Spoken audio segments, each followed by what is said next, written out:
সালটা ছিল 2007। চিনুলতা আর ভেঙ্কটেশের ভারতের অন্ধ্রপ্রদেশে ধুমধাম করে বিয়ে হয় এবং এই বিয়ের পরেই ভেঙ্কটেশের লাইফ খুলে যায়। ভেঙ্কটেশ ইঞ্জিনিয়ারিং পড়েছিল এবং ইন্ডিয়ান কোম্পানিতে সে চাকরি করছিল, কিন্তু তার প্ল্যান ছিল অনেক দিন ধরেই সে আমেরিকায় গিয়ে সেটেলড হবে। তো এই কারণে আমেরিকার অনেক কোম্পানিতে সে অ্যাপ্লাই করেছিল, কিন্তু অ্যাপ্লাই করেও সে রিজেকশন পাচ্ছিল। কিন্তু 2007 সালে তার বিয়ের জাস্ট কয়েক মাস পরেই তার কাছে আমেরিকান এক কোম্পানির একটা অফার লেটার আসে। এখানে সাধারণত ইন্ডিয়ান হাউস হোল্ডে বিয়ের পর যাই কিছু হোক না কেন মনে করা হয় এটা হচ্ছে ঘরের লক্ষ্মী, মানে ওই ঘরের যে বৌমা আছে, এখানে চিনুলতা তার জন্যই হচ্ছে। তো এই ক্ষেত্রে ভেঙ্কটেশ আর চিনুলতা কয়েক মাসের মধ্যেই তারা আমেরিকার পেনসিলভেনিয়াতে চলে যায়। ওখানে প্রথমে ভেঙ্কটেশ একটা নামি দামি কোম্পানিতে চাকরি শুরু করে এবং এই চাকরি শুরুর জাস্ট 2 মাসের মধ্যে ভেঙ্কটেশের ওয়াইফ চিনুলতা সেও একটা চাকরি পেয়ে যায়।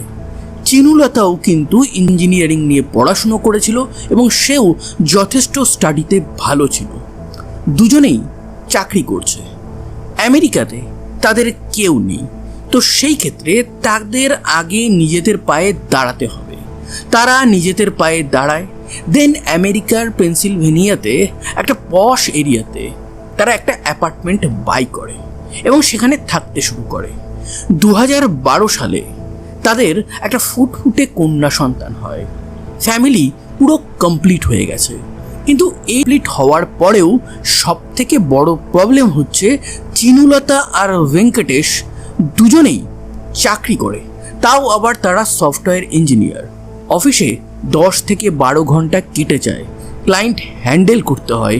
এরপর সন্তানকে মানুষ করা যথেষ্ট কষ্টকর ব্যাপার এবং ওখানে ন্যানি রাখা সেটা বেশ ব্যয় সাপেক্ষ ব্যাপার। ভারতে একটা ন্যানি রাখতে গেলে মোটামুটি 10,000, 12,000, কিছু কিছু হাই সোসাইটিতে 15-20 হাজার টাকা লাগে, কিন্তু আমেরিকার সিস্টেমটা টোটালি আলাদা। ওখানে ন্যানি রাখতে গেলে বা প্রি স্কুল বা প্রি কেয়ারে বা ডে কেয়ারে রাখতে গেলে অনেক অনেক টাকা খরচা হয়। আমার ভিডিও যারা আমেরিকা থেকে দেখছেন তারা কমেন্টে এই ব্যাপারে আমাদের একটু নলেজ দিতেই পারেন। এবার তারা ভাবে কি করা যায়। ইন্ডিয়ান ছেলে মেয়ে যখন আমেরিকাতে যায় তখন তাদের মা বাবারা তো প্রচণ্ড খুশি হয়। এবার সেই মা বাবাদেরকে অনেক আত্মীয় বলে যে দেখো তোমার ছেলে মেয়ে, তোমার ছেলে বৌমা তোমাকে ছেড়ে চলে গেল। এই টানাটা সাধারণত তাদের মা বাবারা শুনে থাকে। এই ক্ষেত্রে চিনুলতা আর ভেঙ্কটেশ তাদের মা বাবারাও এই পুরো ব্যাপারটা শুনেছিল। তারা তাদের মা বাবাকে সেই সময় আমেরিকাতে আনবে কি করে? তাদের অতটা ইনকামও নেই, তাদের অ্যাপার্টমেন্ট অতটা বড়ও না। কিন্তু যখন তাদের সন্তান হয় তারা ডিসাইড করে ন্যানি রাখার থেকে বেটার হবে যদি তারা দেশ থেকে চিনুর মা বাবাকে এখানে আনতে পারে। তারা চেষ্টা করে, কিন্তু চিনুলতার বাবাকে তারা আনতে পারেনি, শুধুমাত্র মাকে আনতে পারে। তার নাম হচ্ছে সত্যবতী। সত্যবতীর একটা 6 মাসের ভিসার ব্যবস্থা করা হয়। সত্যবতী আমেরিকাতে আসে এবং সে তার নাতনির সাথে একটা সুন্দর টাইম স্পেন্ড করছিল, এটাকে ভাগ্য মনে করছিল। কিন্তু এই ভাগ্যটা খুব তাড়াতাড়ি দুর্ভাগ্যে পরিণত হতে চলেছিল। বিদেশ বিভূতিতে তার মৃত্যু হতে চলেছিল। সে নিজেও গুণাক্ষরেও এই কথাটা বুঝতে পারেনি। 2012 সালের 22শে অক্টোবর সেদিন সকালবেলা 7:30 থেকে 8:30টার মধ্যে ভেঙ্কটেশ আর চিনুলতা দুজনেই সমস্ত কিছু প্রিপেয়ার করে অফিসের উদ্দেশ্যে রওনা দেয়। তাদের অ্যাপার্টমেন্ট থেকে অফিস হার্ডলি 15 কি 20 মিনিটের দূরত্বে হবে। তারা অফিসে বেরিয়ে যাওয়ার পর ওই অ্যাপার্টমেন্টে থাকে সানভি। এ হচ্ছে ভেঙ্কটেশ আর চিনুলতার কন্যা সন্তান, আর চিনুলতার মা সত্যবতী। সত্যবতী প্রথমে সানভিকে খাওয়া দাওয়া করায়, তারপর তাকে খেলনা নিয়ে একটু খেলতে দেয়, সে বাড়ির কিছু রান্নার কাজ করে। দেন সে সানভিকে স্নান করাতে নিয়ে যায়। স্নান করিয়ে নতুন ড্রেস পরে সেভাবে আমি একটু স্নান করে আসি। সেই সময় হঠাৎই দরজায় কেউ একটা নক করে। সে দরজাটা খুলে দেয় এবং দরজাটা খুলে দেওয়াটাই তার সব থেকে বড় ভুল ছিল। 1 ঘন্টা পর ভেঙ্কটেশ সে তার শাশুড়িকে ফোন করে। ফোনটা কেউ রিসিভ করে না। সে খানিকক্ষণ পর আবারও ফোন করে, কিন্তু এবারও ফোনটা কেউ রিসিভ করে না। সে এবার সোজা তার ওয়াইফ চিনুলতাকে ফোন করে। চিনুলতাও তার মাকে ফোন করে। তার মা যখন ফোন না করে সে ভেঙ্কটেশকে ফোন করে বলে যে মা ফোন ধরছে না, হয়তো মা ঘুমাচ্ছে। কিন্তু ভেঙ্কটেশের মনটা ঠিক কেমন একটা করছিল। সে চিনুলতাকে বলে, তুমি লাঞ্চ টাইমের আগেই একটু যাও তো, দেখে আসো তোমার মা আর সানভি কি করছে। ঘরের মধ্যে সিসিটিভি ক্যামেরাটা লাগাতেই হবে, না হলে খুবই চিন্তায় থাকতে হয়। চিনুলতা সেই কথা মতন লাঞ্চের আগেই সোজা তার অ্যাপার্টমেন্টে পৌঁছে যায় এবং অ্যাপার্টমেন্টে গিয়ে দেখে দরজাটা লক করা নেই।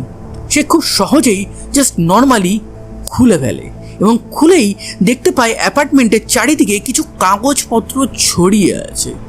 তারপর আরেকটু ভিতরে যখন ড্রয়িং রুমের কাছাকাছি সে যায়, সে দেখে ড্রয়িং রুমের সোফা মেঝে রক্তে ভরে গেছে। তার মা মৃত অবস্থায় পড়ে আছে, তাকে কেউ আঘাত করেছে। কিন্তু সব থেকে বড় কথা হচ্ছে সানভি কোথায়? সানভি তো একা হেঁটে কোথাও যেতেও পারবে না। তাহলে সানভির কি হলো? সে ভয়ে চিৎকার করতে থাকে। ওখানে আশেপাশে প্রতিবেশী দৌড়ে আসবে এরকম ব্যাপার নেই। ওই অ্যাপার্টমেন্টে মোটামুটি যারাই থাকতো তাদের 90%ই হচ্ছে ইন্ডিয়ান, তাও আবার তারা ইন্ডিয়ার সাউদার্ন পার্ট থেকেই বিলং করতো এবং সবাই মোটামুটি ওয়ার্কিং ছিল। সে তারপর তার হাজব্যান্ডকে ফোন করে, তার হাজব্যান্ড পুলিশকে ফোন করে এবং পুলিশকে নিয়ে ভেঙ্কটেশ সোজা ওই অ্যাপার্টমেন্টে পৌঁছায় এবং অ্যাপার্টমেন্টের ওই অবস্থা দেখে আর সানভির কোনো খোঁজ না পেয়ে ভেঙ্কটেশও ভেঙে পড়ে। কিন্তু পুলিশ এই সিচুয়েশনে ঘাবড়ে যায়নি। নর্মাল যে লোকাল পুলিশ আছে তারা যেমন ওখানে গেছিল, তার সাথে সাথে এফবিআইয়ের একটা টিমও গেছিল। এফবিআই টিম, পুলিশের টিম তদন্ত শুরু করে। তারা দেখে পুরো অ্যাপার্টমেন্টে কাগজ ছড়ানো আছে এবং সেই কাগজ তুলে তারা যেই না পড়ে অমনি এই কেসের মোটিভটা তারা বুঝে যায়। সেখানে ক্লিয়ারলি লেখা হয়েছে, শিবা তাড়াতাড়ি $50,000 টাকা আমাকে দাও, না হলে সানভিকে টুকরো টুকরো করে মেরে দেব। এবার এখানে সব থেকে বড় কথা হচ্ছে শিবা এটা কি? এই শিবা নামটা অ্যাকচুয়ালি ডাকনাম অফ ভেঙ্কটেশ। তো ভেঙ্কটেশের এই ডাকনামটার ব্যাপারে কেউই জানতো না। তার কাছাকাছি পরিচিত খুব ক্লোজ মানুষরাই জানতো। তার মানে সানভিকে কেউ একটা কিডন্যাপ করেছে এবং যে কিডন্যাপ করেছে তাকে ভেঙ্কটেশ, চিনুলতা, সত্যবতী এবং ওই অ্যাপার্টমেন্টের মোস্ট প্রবাবলি অনেকেই চেনে। তার মানে যে ব্যক্তি কিডন্যাপ করেছে সে মোস্ট প্রবাবলি ইন্ডিয়ান অরিজিনই হবে। তারপর পুলিশ যখন সত্যবতীর বডিটা দেখে তারা বেশ চমকে যায়। তারা দেখে সত্যবতীর হাতের 3টে আঙ্গুল কাটা, তার সাথে সাথে তার গলাতেও আঘাত লেগেছে এবং অনেক রক্ত বেরিয়ে যাওয়ার জন্য সত্যবতীর ওখানেই মৃত্যু হয়। কিন্তু সত্যবতী তার মৃত্যুর আগে সে হার মেনে নেয়নি। সে যথেষ্ট ক্রিমিনালের সাথে ফাইট করেছিল, শরীরে নানান জায়গায় আছে। এবার ময়না তদন্তের জন্য সত্যবতীর বডিটাকে পাঠিয়ে দেওয়া হয় এবং ময়না তদন্তের রিপোর্ট তো 2-3 দিন পরে আসবে। তো ওই এরিয়াতে কোনো ডিএনএ পাওয়া যায় কি না, কোনো ফিঙ্গারপ্রিন্ট পাওয়া যায় কি না, এর জন্য ফরেন্সিক টিমকে ডাকা হয়। তারা সমস্ত কিছু চেক করে সমস্ত এভিডেন্স নিয়ে যায়। যেহেতু সত্যবতীর হাতের 3টে আঙ্গুল কাটা গেছিল, এই ক্ষেত্রে পুলিশ হঠাৎ করেই তার যে আগের থিওরি, চেনা জানা কেউ এই ফ্যামিলিতে এসে সানভিকে মোস্ট প্রবাবলি কিডন্যাপ করেছে, সেইটা চেঞ্জ করে তারা ভাবে এটা কি কোনো রকম কোনো হেড ক্রাইম। দেখুন, আমেরিকার পেনসিলভেনিয়াতে মোটামুটি 1.5 লাখ মতন ইন্ডিয়ান অরিজিন মানুষ থাকে। এবার যারা ওখানে থাকে তারা মোটামুটি সবাই শিক্ষিত এবং পেনসিলভেনিয়ার সবথেকে হায়েস্ট ইনকাম গ্রুপই হচ্ছে Indian. Even all over America, Britain এবং ইউরোপে যে হায়েস্ট ইনকাম গ্রুপ আছে সেটাতে হয় 1 নম্বরে ইন্ডিয়ান আছে, নয়তো 2 নম্বরে থাকবে। ইন্ডিয়ানরা ভারতে যতটা না সাকসেস পায়, বাইরের দেশে গিয়ে তার থেকে ডবলের বেশি সাকসেস পায়। কেন? ওখানে একটা সুন্দর পরিবেশ পায়, যেটা আমরা ইন্ডিয়াতে হয়তো প্রোভাইড করতে পারি না। এই কারণে ইন্ডিয়াতে একটা কথা বারবার শোনা যায় যে ইন্ডিয়াতে ব্রেইন ড্রেইন খুব বেশি হয়।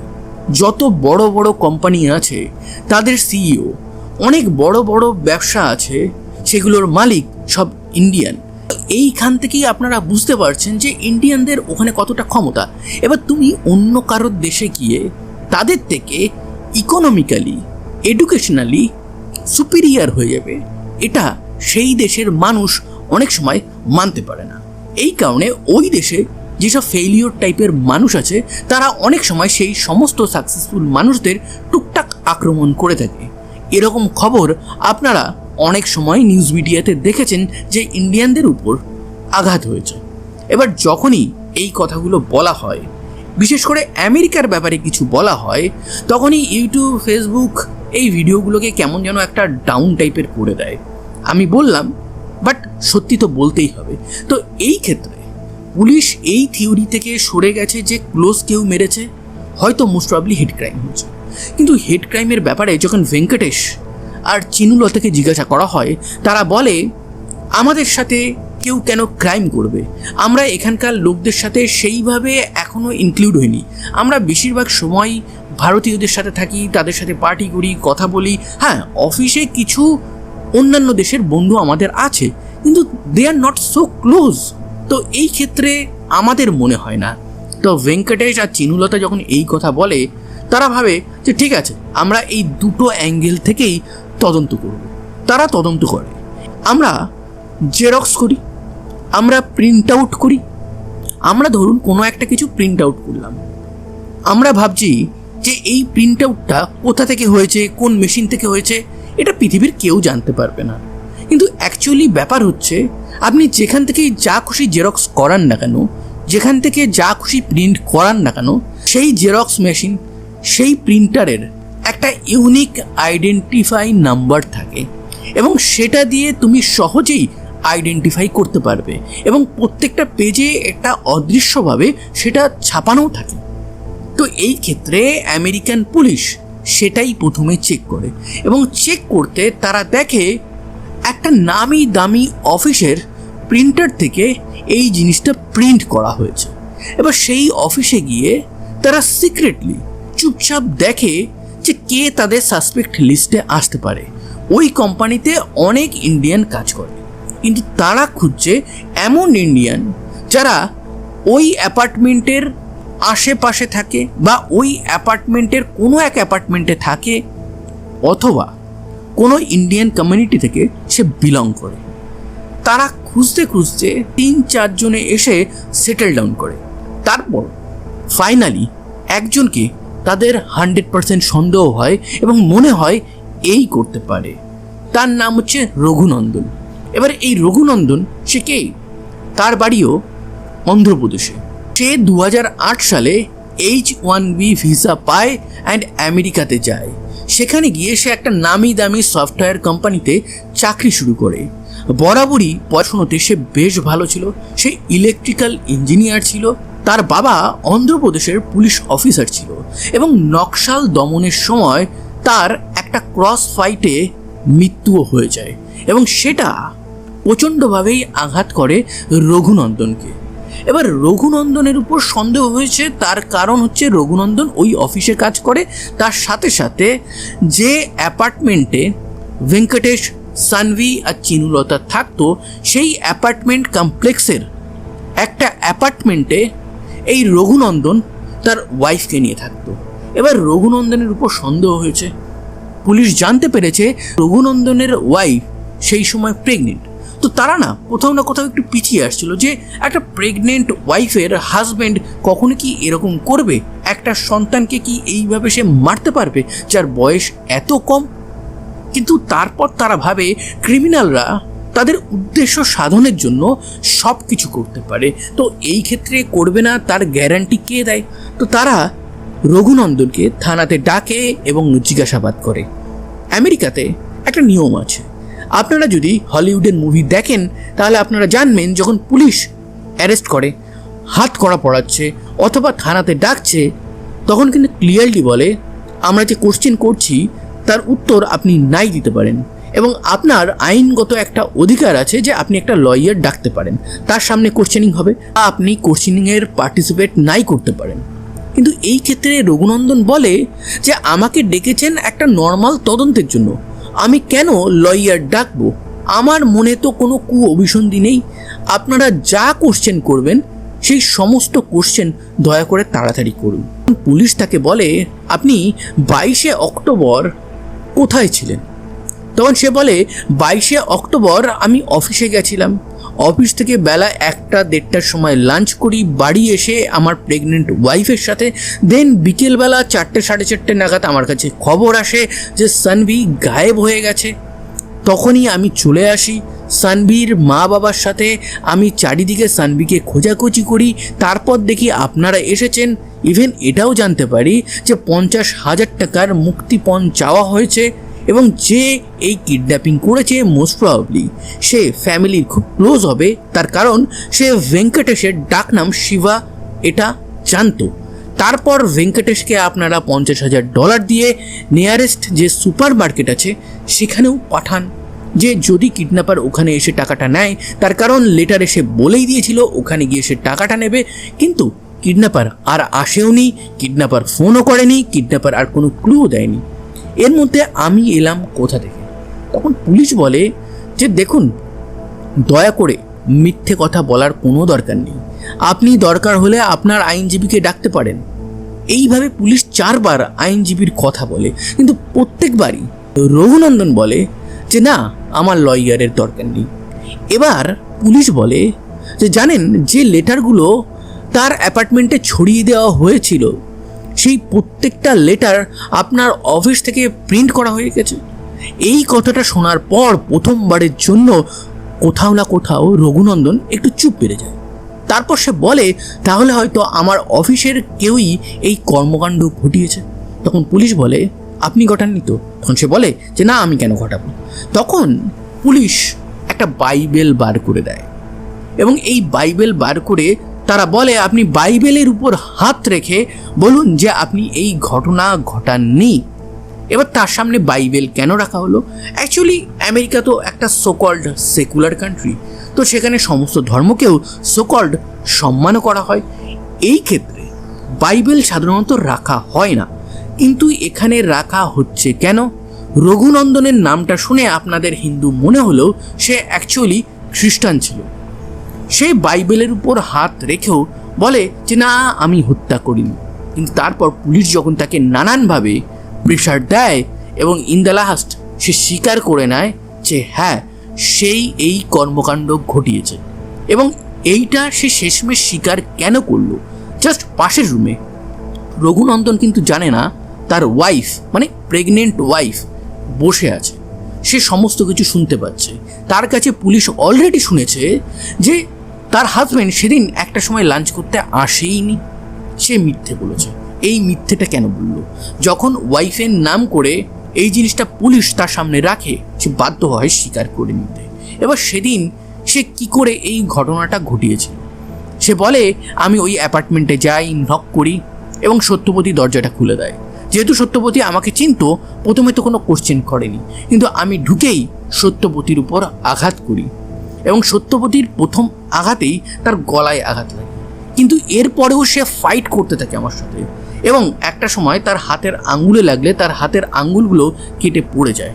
তারপর আমি আবার তার গলায় আঘাত করি, সে পড়ে যায় এবং এই সময় কোলে থাকা সানভিও পড়ে যায়, সে আঘাত পায়, সে কাঁদতে শুরু করে, তার মুখে আমি একটা কাপড় গুঁজে দিই তারপর সত্যবতী যখন মারা যায়, আমি সেটা যখন বুঝতে পারি, তখন চারিদিকে কাগজগুলো ছড়িয়ে অন্য একটা ঘরে যাই, সেখান থেকে সোনা দানা নিই এবং একটা সুটকেসের মধ্যে আমি সানভিকে রাখি এবং ওই অ্যাপার্টমেন্ট কমপ্লেক্সের নিচতলায় যে বেসমেন্ট আছে সেখানে বডিটাকে আমি চলে এসে পুরো নাটকটাই আমি করেছিলাম। তখন পুলিশ বলে, ভেঙ্কটেশ আর চিনুলতার সাথে তোমার কি কোনো শত্রুতা ছিল? তখন সে বলে যে না, আমার কোনো শত্রুতা ছিল না, জাস্ট এটাই ম্যাটার ছিল, আমার টাকার দরকার ছিল। নন্দন একটা অদ্ভুত স্যাম্পল ছিল। কেন বলছি? যখন সে সমস্ত কিছু কনফেস করে দিয়েছে, তখন সে হঠাৎই পুলিশকে বলছে, দেখুন, যে সানভিকে খুঁজে দিতে পারবে তাকে তো বলা হয়েছিল যে $30,000 দেওয়া হবে।